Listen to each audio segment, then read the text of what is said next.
Olá, gente, tudo bem? Sejam todos bem-vindos a mais um podcast aqui do Fiscal do Povo. E hoje eu estou recebendo aqui uma pessoa muito especial. Uma pessoa que já é minha amiga de muitas datas, que é a Damária Magalhães. Seja bem-vinda ao podcast. Tudo bem, Damária? Tudo bem, Matheus? Olá, galera. Ai, gente, que saudade de ficar falando assim, frente a frente. Principalmente de um colega, de amigo, porque além de colega de trabalho, um amigo de infância. Falei que a gente tem que falar pouco, se a gente for contar nossas histórias, né? De amizade, de profissionalismo. Tô feliz, emocionada e honrada, como eu falei, que assim que eu entrei, como Deus tem abençoado e prosperado a sua vida. E é isso. Obrigado, eu te agradeço, né? Você, disponibilizar o teu tempo para estar aqui batendo papo, trocando ideia, para que as pessoas conheçam um pouco mais sobre você. Não porque elas não conheçam, até porque você é nascido e criado em São João da Barra, tem história, né? Fez aí muitos anos de rádio. Eu quero já entrar aqui nesse assunto perguntando como que foi assim a ideia, o primeiro pontapé inicial, né? Como que você começou nesse ramo de radialista, Damária? Nunca imaginei, nunca tinha esse objetivo de falar em rádio. Muito faladeira, muito dinâmica, né? Muito extrovertida e gostava muito de conversar entre os amigos, igreja também, né?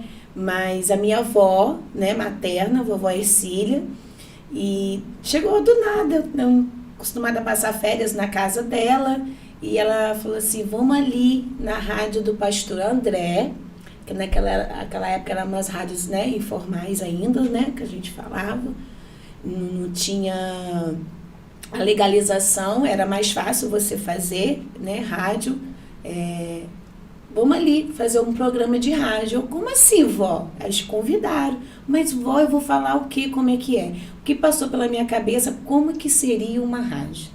Como é que é um estúdio? Hoje, se você falar para mim o que é falar em rádio, é você falar sozinho, entre quatro paredes, para milhares ou milhões de pessoas. Hoje, nós temos a facilidade do podcast, que além de você ouvir, você pode ver, e principalmente através das redes sociais. E antigamente o Daio só tinha essa proporção de você ouvir. E quantas vezes você chorando ou feliz da vida e você ter que dar notícias, informações, ou você doente, não imaginaria como você estava. Imagina você fazendo uma apresentação de um programa de jornal com você de camiseta, né? Dentro de um estúdio entre quatro paredes. E as pessoas imaginam que você está apresentando ali uma formalidade até com uma roupa social. Voltando naquele tempo que eu fui com vovó, na casa do pastor André, junto com sua esposa e família, tinha um papelzinho que eu tinha que chegar e falar assim, ó, você vai falar perto do microfone, a distância de uma palma de mão, e você vai ler. O nome do meu programa era Momentinho Infantil Gospel. Na verdade, você iniciou fazendo um programa. Nem tive teste já, porque era uma rádio evangélica. E ali já tinha um manual, né, escrito já tinha ali, o programa, como você teria tudinho, roteiro. Sim. Aí, só que eu nunca conseguia ler, porque para mim ler, assim, eu ler muito no automático. Está começando por aqui mais uma edição do programa Momentinho Infantil Gospel. Aí quando eu pegava o papel, lia, aí eu falava assim, começava a falar. E aquilo surpreendeu as pessoas que estavam em volta. Eu tinha mais ou menos entre uns 13 para 14 anos, né? E não imaginaria o mundo da rádio, não teria essa proporção. Desde então, a Rádio Central, né? Meus amigos Moisés e João, família TB6, dali junto com o meu colega de trabalho, Igor Ferraz. Hoje está aí também um dos maiores e eu vou botar até melhores locutores da nossa região, principalmente destacando no mundo do rodeio, que ele que mais gosta, que ele mais ama. E olhar para a Gui, assim, eu falo Gui, porque é Igor, né? Ver Igor crescer de uma tal forma, não gera nenhum ciúme. Hoje é doutor Igor Ferraz. Gera um sentimento assim, dele. Meu Deus, sim, de dizer que eu fiz parte daquela história. Verdade. Eu estava ali do lado dele. E a gente hoje temos um amor, um carinho, uma parceria, entendeu? Como tanto amigos e colegas de trabalho. Depois, na Central, veio também o Rafael, né? com a gente. Rafael também muito tímido na época. Rafael era bem tímido. Hoje, para vocês terem uma noção de ver o Rafael com esse trabalho, com essa demanda também, destacou. Tá? E também um grande jornalista formado. Então é mais orgulho ainda para mim ter participado junto deles. Participei também da antiga rádio Barra Alternativa. Era a Barra Alternativa. Que hoje é a Barra FM, né? Grande amigo, saudoso Renato. Eu participei um piloto dentro do programa do meu amigo Ricardo Cardoso, que eu chamo de padrinho. E ali eu fazia o horóscopo e os capítulos das novelas dali. E eu fui crescendo ali dentro da cidade, crescendo, não que eu digo profissionalismo, mas crescendo o tipo e o padronizado da locução. Porque hoje eu acabo me surpreendendo a cada dia, a cada segundo, de tipo de trabalho. E é sempre desafiador. E isso é bom, porque você sai um pouco do comodismo. Então, a minha origem é a vovó, se imaginar assim, do nada. Sem ambição, sem objetivo. Olha, é muito bom, cara, ouvir essa trajetória tua, né? Que a gente que acompanha assim de perto, a gente que viu tudo acontecer, né? Muitas pessoas conhecem o agora, mas não conhecem a história do passado, como que foi tão difícil a caminhada, quantas vezes, né? Ficou praticamente o dia todo em uma rádio, dentro ali de uma rádio, para transmitir um programa. Né? Você poderia estar triste, alegre, com problemas, mas tinha que estar ali, transmitindo aquela energia positiva para as pessoas, né, Damares? E além disso, tinha a parte financeira, né? A gente não tinha carteira assinada. Verdade. Você tinha que ter patrocinadores. Apoiadores. Hoje, se caso alguém me perguntasse o que você teria mais medo de falar, eu falei assim, antigamente eu tinha muito medo de falar, porque quanto mais a gente fala, a gente erra. E quando hoje atualmente eu faço parte da Secretaria de Comunicação Social, então também estou no quadro de locutores da Prefeitura, que é uma grande responsabilidade de você apresentar grandes shows de nível nacionais.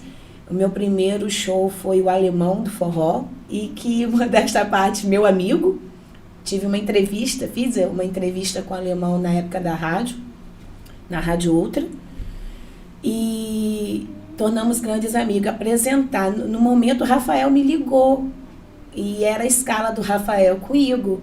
Eu estava apresentando na Tenda 2 a banda dos Piratas, e Rafael me ligou: Damares, eu não estou bem, estou com sintomas do Covid, e eu vou fazer o teste amanhã. Você poderia ir lá bater a bola comigo? Menina, minhas pernas tremeram muito. Representar, substituir o Rafael já me dava frio na barriga.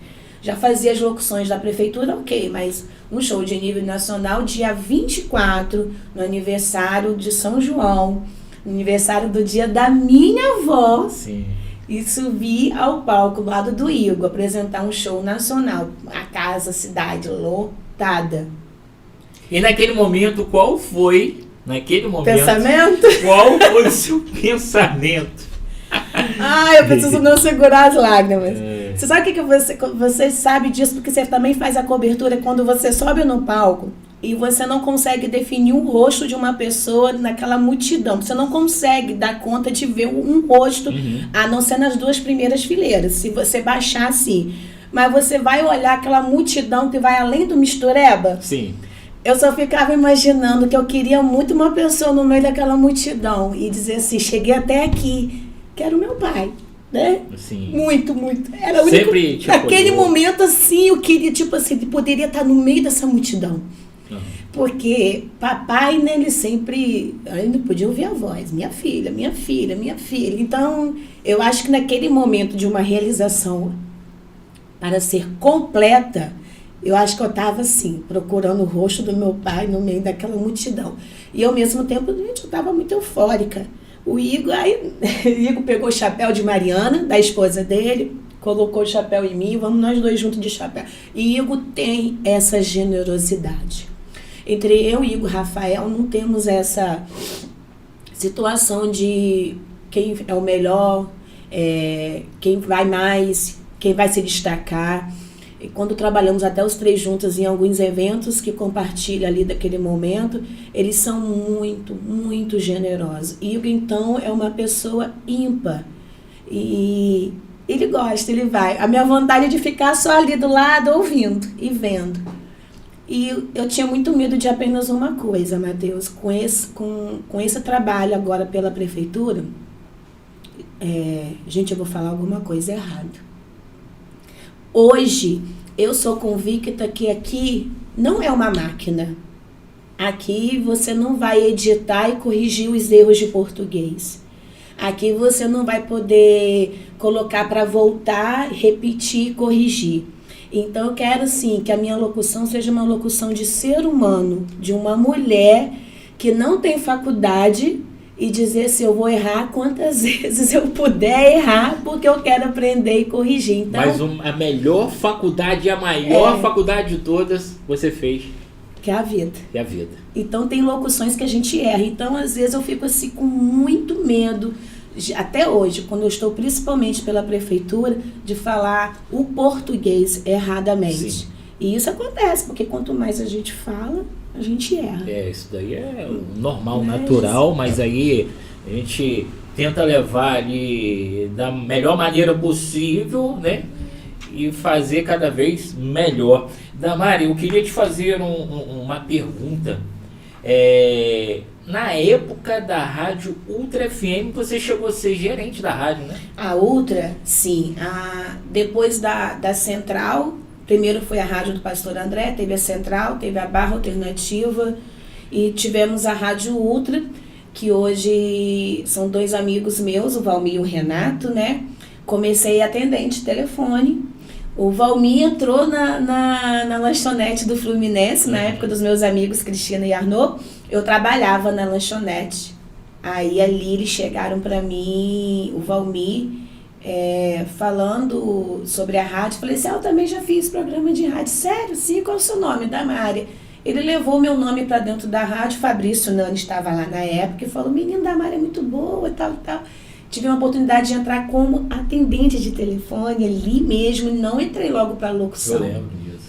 E ali, você nos acompanhou, que você fez parte ali também, junto tinha o Léo também, o Leonardo Ferreira, Fabrício Nani, Luiz Fernando, Patrícia Aquino, muitos locutores passaram por ali, o Wister Brito, gente, Fabrício França, Paulinho, Paulo Rangel, Isaac Aquino. Eu não vou nem terminar, que eu vou acabar esquecendo das pessoas que passaram por ali. E eu fui crescendo, fazendo locução, virei gerente do departamento comercial. O meu primeiro carro eu comprei com a comissão de vendas, 16 mil reais. Caramba. E na época só foi acumulando as minhas comissões dentro da rádio. O Valmir me convidou para fazer um curso encontro da 2ª Conferência de Rádio de Difusão em Espírito Santo, para representar a rádio junto com a Fabiola, que era a nossa coordenadora do departamento de marketing geral da rádio. Ela trabalhava lá em Vila Velha. Sim. Chegando lá, o Valmir virou e falou assim, você chegando em São João da Barra, você vai pegar a chave do carro, mas tô aprendendo a dirigir. Não, o carro agora é seu. Por quê? Assina esse recibo de compra e venda. Maravilha, hein? Eu comprei meu golzinho, né? O meu primeiro carro foi com comissões de venda. Fui crescendo. Dizer que eu virei gerente da rádio, gente, a gente só leva cargo. Ganhar que é bom, não. Mas é porque construímos uma amizade, uma fidelidade muito grande entre o Valmir e o Renato, que até hoje temos contatos. Meu filho, Pietro, o Valmir me presenteou meu filho com berço, guarda-roupa. Ele ligou e falou assim, para Pietro, a gente sempre temos contatos um com o outro. E ele sempre foi uma pessoa boa, eu sempre admirei o Valmir e o Renato. Renato tem um pouco de ciúme, mas eu tenho mais afinidade com o Valmir. É isso aí, eles vão assistir esse podcast, que você vai mandar o link para eles vão matar também essa saudade, dessas histórias que a gente acabou de contar aqui. Damari, geralmente eu faço algumas perguntas íntimas, né, para os nossos convidados. Eu queria fazer uma pergunta para você, que é uma pergunta muito íntima. Quem é Deus para Damari Magalhães? Autor da minha história. e o qual é o único que eu consigo entrar no meu mais oculto, no meu lugar secreto. Antes eu postava muito nas redes sociais as coisas antes de fazer. Eu esqueci o nome dele, aquele cantor, Leandro Borges, ele fez uma canção, Deus e Eu. E ele me ensinou a fazer uma oração no meu oculto, no meu lugar mais secreto, que é o seu quarto. É como a gente transformasse o quarto em um santuário, em uma santidade. Antigamente as pessoas não deixavam ninguém sentar na sua cama, era uma santidade. Sujeira, né? Troca roupa. E ali eu consigo chorar, ali eu consigo gritar, ali eu consigo dar glórias, ali eu consigo pedir socorro. E então Deus, ele é o autor da minha vida. Muitas das vezes eu questionei, em alguns momentos tão difíceis, ou até o mais difícil da minha vida. E eu falo com experiência, quando você estiver passando por um momento difícil, você não chega para Deus e fala assim, ei, tá bom, pode mandar mais. Ele manda. E foi meu maior erro, num momento muito difícil. Senhor, não estou aguentando mais, que é isso? Mas tá bom, quer mandar mais? Pode mandar. Ele mandou. Ele mostrou para mim que ele é o autor da minha vida. E quando o autor, ele faz uma história e ele não termina a sua história em tempo real, não. Finaliza assim, vou contar uma história agora e já vou dar o final. Você vê que a maioria, principalmente hoje, os livros online, né? Você vai fazer um capítulo de hoje, de amanhã, e muitos autores fazem até a sua própria história, né? A sua biografia. Então, por isso que a nossa vida é um constante livro. E o autor da nossa vida, ele nunca te deu o capítulo final. Porque muitas das vezes, os personagens acabam se destacando. E às vezes, no coadjuvante, você vira o protagonista da sua própria história. E às vezes você deixa umas outras pessoas tomarem conta da sua vida e se tornarem o protagonista da sua história. Então, Deus para mim é o autor da minha história. Que maravilha, né, gente? Que bate-papo maravilhoso, que podcast sensacional. Mas o podcast vai ficando por aqui. Quero deixar você, Damares, à vontade aí nas suas considerações finais. Eu espero que você possa voltar mais vezes para estar aqui participando aqui conosco, trazendo novidade, informação da cidade e muito mais. Pode ficar à vontade. Bem, primeiro que eu quero falar que eu quero participar da família fiscal do povo, tá? Pode me chamar como repórter, que eu estou aqui para interagir com vocês.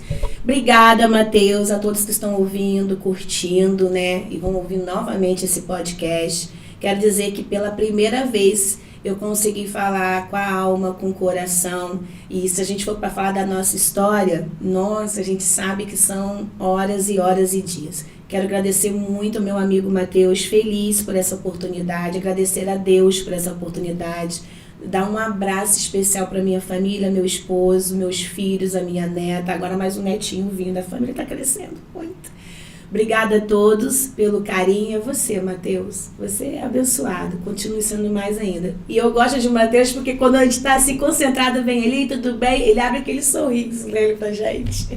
Que benção, gente. Até o próximo podcast, se Deus quiser. Valeu, Damares. Tchau, tchau.